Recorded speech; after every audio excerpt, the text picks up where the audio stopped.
Jai Baba, Chapter 53. There was a gentleman by the name of Damu Anna hailing from Ahmednagar. He was deeply devoted to Baba. In the last few years of Baba Sai's physical journey, every year the Ram Navami celebrations took place. There were two flags that were taken out in procession. One flag belonged to Nana Nimonkar and the other belonged to Damu Anna. Even till date, the two flags are then tied to the two ends of Masjid-i. Fakirs and all the poor people are fed during this celebration. This tradition, which began during Baba's physical presence, is followed even now. Damu Anna had two wives, and it was only through Baba's grace that, though destiny had willed otherwise, Damu Anna was blessed with children. We shall talk about this in the latter part of this story. One day a friend of Damu Anna wrote to him regarding conducting business together which could fetch them the astronomical amount of 2 lakh rupees. In those days, to earn this kind of money was exceedingly rare.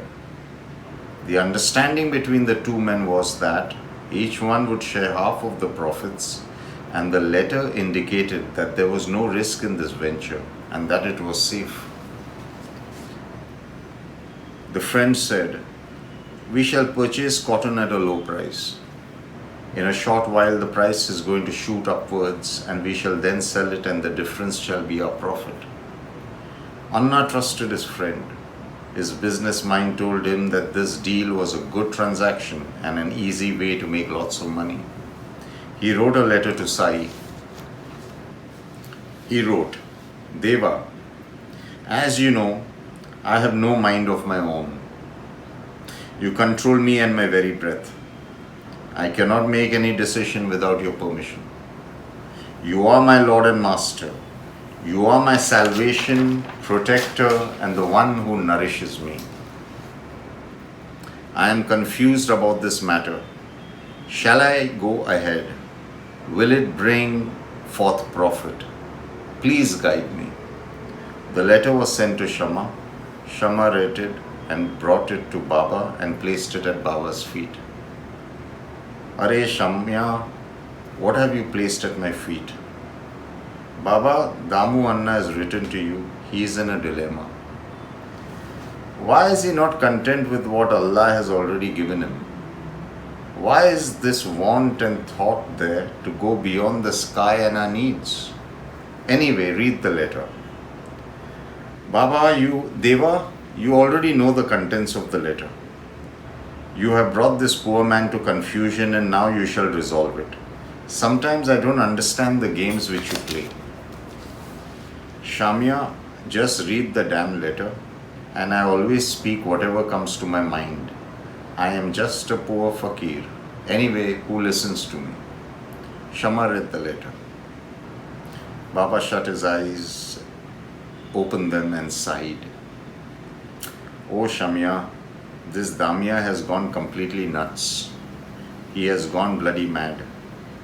Tell him the fakir has provided him with everything. Neither he nor his family is in want of anything. The body barely needs half a roti. Tell him not to get tempted by this offer or the money that he assumes he shall be making with barely any effort." Shama wrote to Damu Anna a letter stating Baba's answer, and Damu Anna's dream of earning this astronomical amount came crashing to the ground. He had planned that if he had earned this money, he would become a moneylender and live super comfortably with the interest, with not a care in the world. Damu Anna was so distraught that he left for Shirdi to personally try and convince Baba to give his approval and blessings for this venture.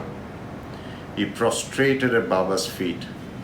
Through his journey to Shirdi, he had decided that he would keep a share of the profits for Baba, hoping that Baba would at least then consider giving his approval for this cotton project. Baba looked at Damu and sighed with love. "Damya, you should know that I am not involved with money or any business dealing. I am not interested in money or in sharing profits. Anna's eyes lowered in shame and shock, amazed that Baba was aware of everything. Do not get involved with all this. No trading for you, neither in cotton or cereals. I know that now your mind is thinking about trading in cereals. No trading at all. Listen to me. Anna nodded, and eventually he let go of the idea of trading in anything. He wrote a letter to his friend refusing to take part in the business transaction. The friend was confused.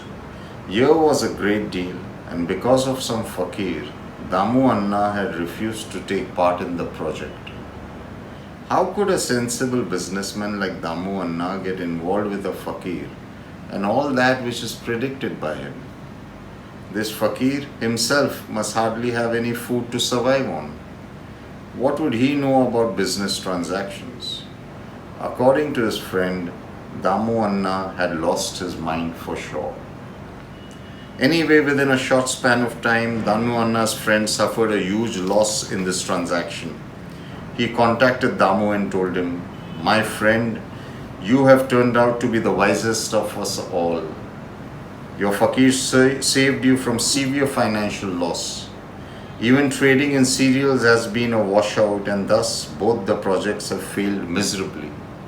I wish that I too had taken the fakir's guidance and stayed away from this deal, but alas, it is too late now."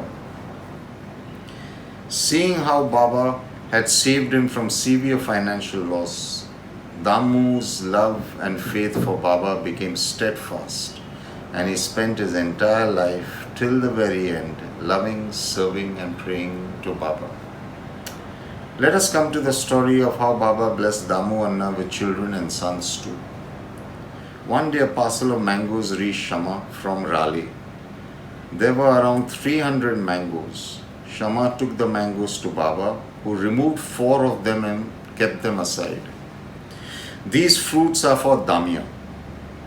Initially, Damu had no children and he was distraught.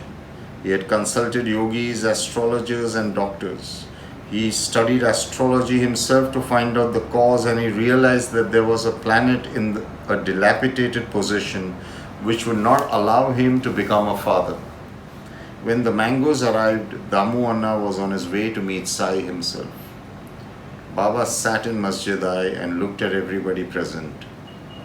"Stop eyeing these 4 mangoes. They belong to Damya. To whom they belong should eat it and die." Damu Anna had entered the mosque and heard this dialogue. He was scared witless hearing Baba say, "Eat and die." Mahalsapati explained to Damu that to die meant that the ego should die and not the individual. Anna sighed in relief.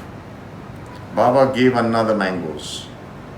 "You do not eat them, give them to your younger wife, she will bear your children." So it came to pass that Damu became a proud father. Some say of 4 daughters and 4 sons, while some say of 4 daughters and 1 son. Baba had once again proved that he was beyond the planets and even beyond destiny. Peace be to all. Baba always keep us as the dust beneath his feet. Jai Sai.